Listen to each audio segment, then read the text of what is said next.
distinct pleasure to introduce Alan Ridgeway, President of International and Emerging Markets at Live Nation. Alan?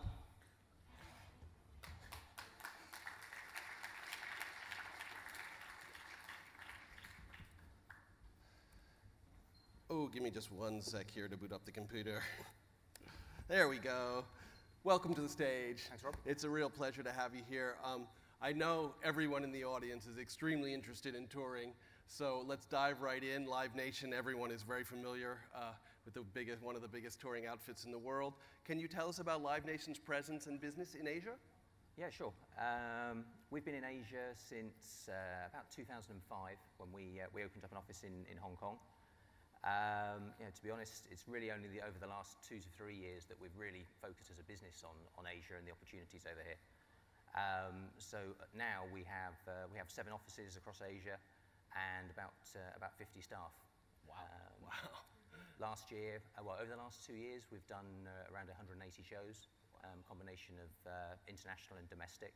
And I must say, quite a heavy skew towards domestic in that 180. Right. With 1 to 1.2 million tickets over the 2 years as well. Wow! Wow! So we've made a great start in the region, but at the moment we've really just scratched the surface. Right. There's well, over those last couple of years, let's hear about some of your biggest successes. What would you say you really knocked it out of the park? I'd say the things that we're most proud of to date are probably our success in Korea. We started there in 2012, hired Stephen Kim and Yongbei Chow to start up the business there.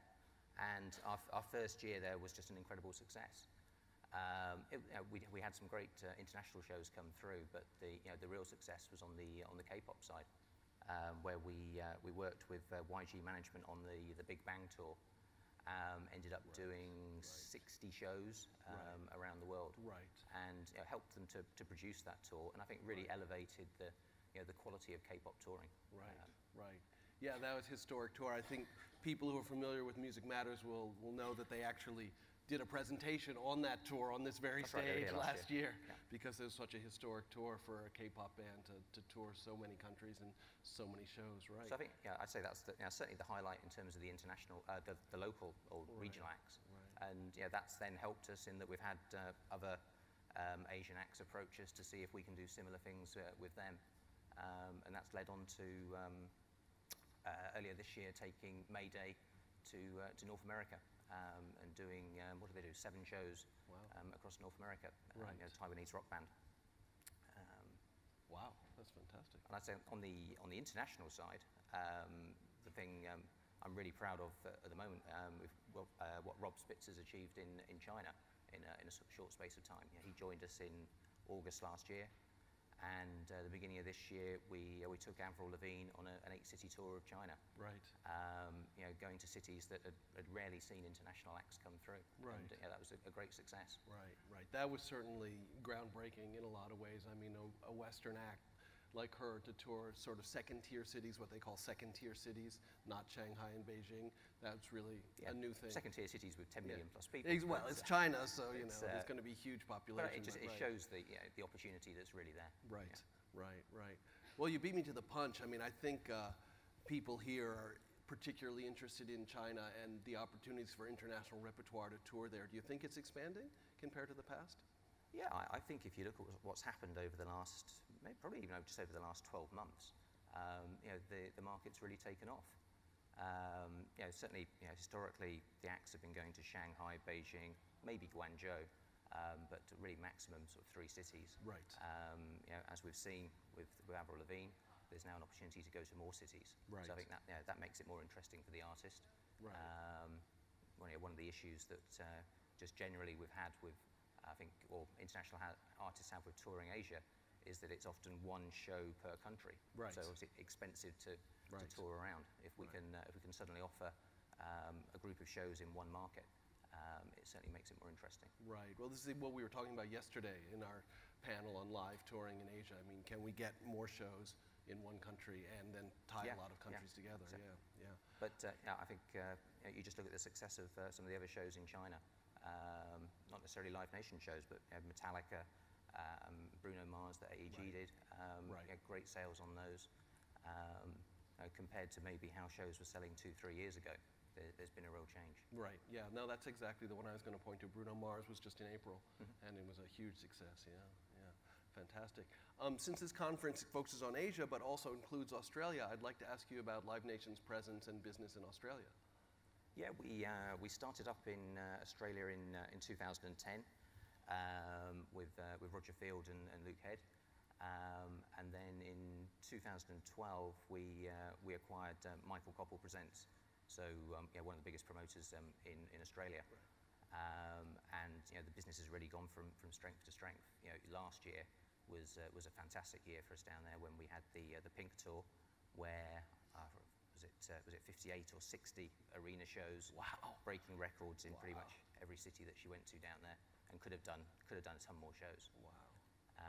So no, Australia is a really strong market for us. Obviously, it's been a developed touring market for a while. Right.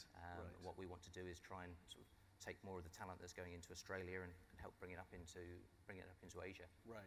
To build a volume of content up here. Yeah. Well, obviously that's the goal, right? To sort of hook it all together, that makes it much more profitable. Yeah. When we first looked into building our business in Asia, obvious thing to look at was, well, how many of the acts from Australia are actually going into Asia, and it was surprisingly few. Right. You get a few that would go into Japan, but really again, not as many as you would expect. I think maybe the level of touring in Japan has dropped off a bit over recent years. So, as far as I'm concerned, Japan is still another opportunity for us. Absolutely. No, I think that's true. I mean, if you compare international touring in Japan with, let's say, the mid-90s, I think you'll find it's less than it used to be. Yeah, I think record business-wise, it's described as 10% international, 90% domestic. Well, so maybe a tad of an exaggeration, but along those lines, maybe 84-16 or something like that. Yeah, touring-wise, it's it's hard to say. What we hear back from the agents is that often they're just getting the offers for Tokyo, and obviously there must be more cities that you can go to. Right. So I think if we can get more dates in Japan and China as the real sort of basis for the tour in Asia, then that's going to benefit all the other markets in the region. Right. Talking about Asia, what do you think are the other growth markets in Asia for concert promotion? Aside from China and Japan, I've already talked about. Right. I just caught the start of Max's presentation where he was talking about Indonesia, and I agree that's going to be a growth market. There's quite a few of the international tours are going down there now, and from what we're seeing, they're selling well, and they can generate the sort of fees that artists are getting elsewhere. I think you've got Taiwan, where we opened up beginning of this year in a joint venture with Bin Music, the managers of Mayday. That's had a few tours come through each year, but I think there's an opportunity to build up the market there. Great developed city, Taipei. Right. And you've got the other cities there as well. Yeah. And then the Philippines. I was over there last week, and again, a lot of the tours are going through, and they're doing very well. Right. So that's going to be a growth market, I think, over the coming years. Yeah, let's just revert back to Indonesia for a second. The sort of some specific challenges promoting concerts in that country? It's had some challenges. Obviously, everybody knows about the Lady Gaga cancellation a couple of years back. Right. But we've certainly, all of the K-pop stuff we've done, we've taken through that market, done very well, no problems at all. Right. So I think it's with any market, you need to just be careful of national sensitivities. Right. So you don't have any hesitation taking an act to Indonesia? No. Great. Let's talk about your business in the Philippines. Tell us the presence and the experience of Live Nation in the Philippines. We don't currently have anything in the Philippines. Oh, I see. So if you do something there, you use. Yeah, we're just looking at the opportunities there at the moment. Right. Okay. Great.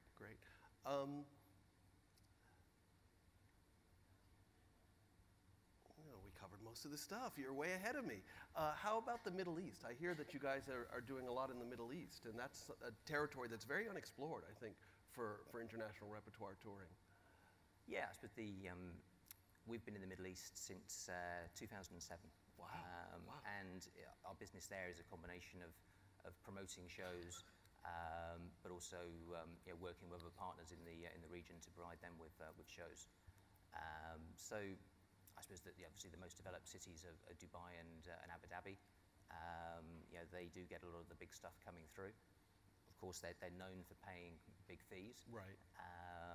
Which I suppose hasn't helped the business in that has sort of set quite a high bar for what people are expecting to go there. Right. But we're seeing opportunities around the region now. Obviously, Qatar have got the World Cup coming up, right. So they're going to be looking at sort of certainly putting themselves more on the world map. Right. So we're looking at what we can take into there. And although we're obviously the core of our business is music, we also do some family entertainment stuff. So we're looking at family entertainment opportunities both in the UAE, Qatar, and even in Saudi Arabia. Certainly see some growth opportunities around the region. Right, right. And the other bit that we haven't talked about is the ticketing side of our business. Oh, right. Well, tell us about it. Yeah. We launched Ticketmaster in the UAE beginning of last year. So that's developed very quickly over the last 12 months, and that's something else that we see opportunities to take that into other markets in the Middle East. Right. And of course, that's a part of a business that doesn't exist in Asia at the moment, and that is in our plans. That once we're concentrating on building up the Live Nation content business within Asia first, but then we'll certainly be looking at opportunities for Ticketmaster down the road. So of all the territories we talked about, you only launched it in the Middle East. You haven't launched it in Australia? No, Ticketmaster's been in Australia for a number of years. Right. So that's a well-developed business down there. So you have that there. So basically you just don't have it in Asia. Just not in Asia. Yeah. Right. Do you have specific plans for Live Nation in India? In India? Yeah. I actually, when was it? In 2012, spent quite a bit of time going across to India. I, in fact, based myself in Dubai for 2 years, largely because we were doing, well, not doing a lot of things in India, but certainly looking at lots of potential opportunities there. And really, after sort of 12 months of looking at the market, we decided that it wasn't quite ready for us yet. There's a lot of people that are trying to do shows there, and some are having success. VJ Nair at OML sort of runs a great business there. Obviously, you've got the Sunburn Festival that Percept do, that's been going for a number of years and does well down in Goa. But there's still not that consistent sort of touring business going through India. I think there's a lot of challenges. Lack of venues is a main one, and the infrastructure. Right. So our view was there's more immediate opportunities for us in this part of Asia as opposed to India, and that's something that we will come back to further down the road. Right. Just in general for the Asian market, what would you say is the biggest challenges for putting on, let's say, a tour, a multi-nation tour in the Asian market? The biggest challenge is getting the artists to come out here. To be honest, for the international acts. Right. I think you talk to any of the promoters in the region. This year has been particularly difficult. Not through lack of interest, but it's just then getting the acts to commit to extending the tour to come out to Asia.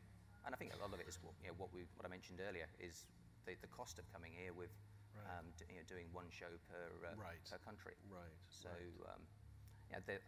there's certainly the good thing is there's an interest to come.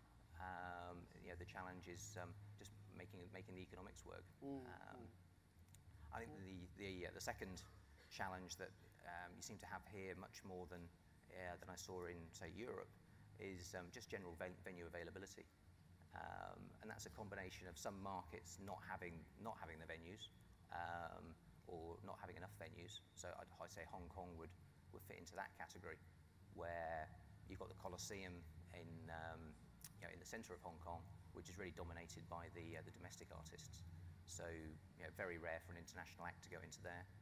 And then other than that, you've got Asia World Arena, the exhibition space, and you've got to fit in around the exhibition timetable. Right. So that can be tough. Right. right. And then in some of the other markets that maybe have government-controlled venues, the booking system can be a bit bizarre, in that you have a window of maybe 2 windows a year to book the venue 6 months out, and that can work with domestic touring, where domestic artists, where they tend to be planning quite a way in advance. Right.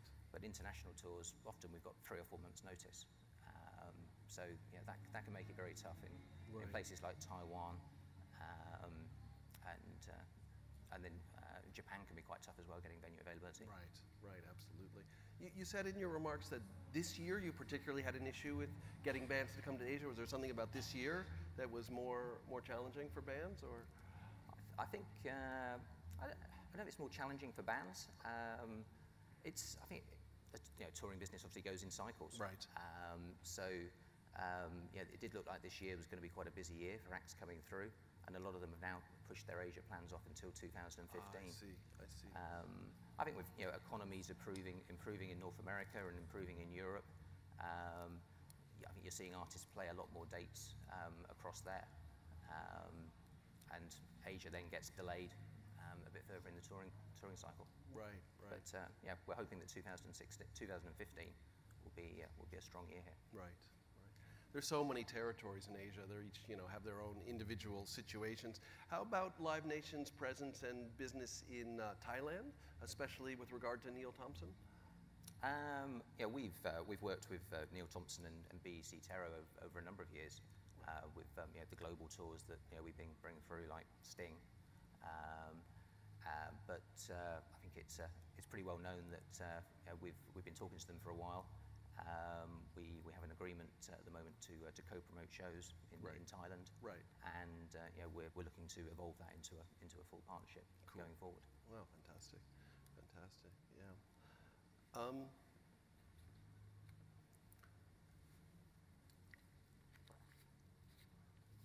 I'm just wondering, we only have 4 minutes. It's kind of dark, but I wonder, there must be some questions from the audience. Would anybody like to ask Alan a question? Maybe if we could turn up the lights a little bit. Anybody have a question? No? You have a question? Stick up your hand and jump up. No? Okay. Nobody? All right, let's did I see somebody there? Can't quite see. Okay, well, let's continue. Do you think in the long term that live promotion in Asia will be able to rival Europe and the US with the kind of shows, the size of the show, the number of shows, for international repertoire, also for domestic, but let's say particularly for international repertoire? I think for international, it's going to take a long time to get to that sort of scale. I think what you've got to remember is that just in terms of the overall music business, in Asia, it's very much dominated by the domestic artists, and that's going to be is the same for touring, and that will continue. There's certainly room for the international business to grow here, but like in I suppose like a French act, they're going to be playing multiple dates in their own country and maybe a few dates overseas. The international acts are always still going to be playing much more dates in North America and the UK and mainland Europe. Right. But like I said, but the international touring in this part of the world is still very small, and we can do a lot more.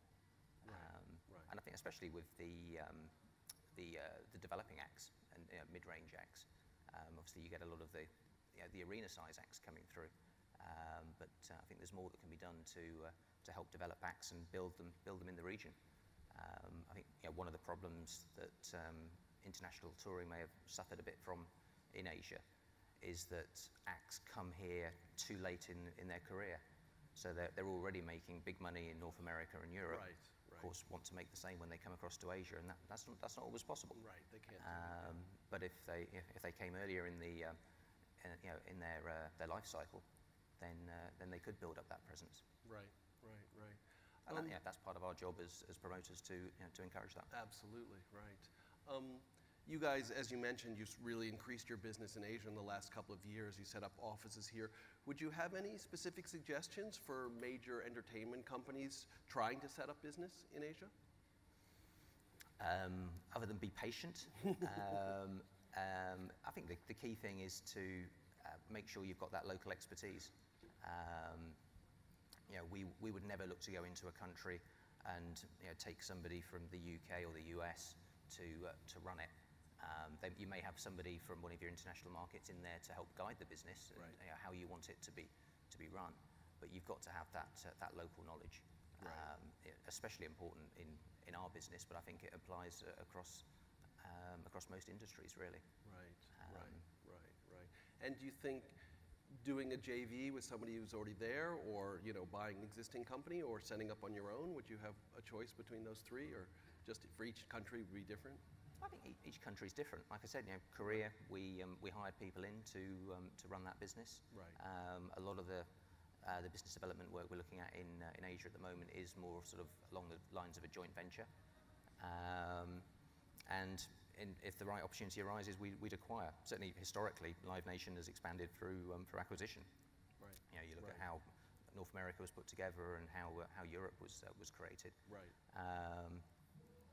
In this part of the world, there hasn't always been the obvious acquisition candidates. So the joint venture model has made more sense for us. Right. That makes perfect sense. Well, thank you very much. It was very, very informative. Okay. Thank you. Thank you.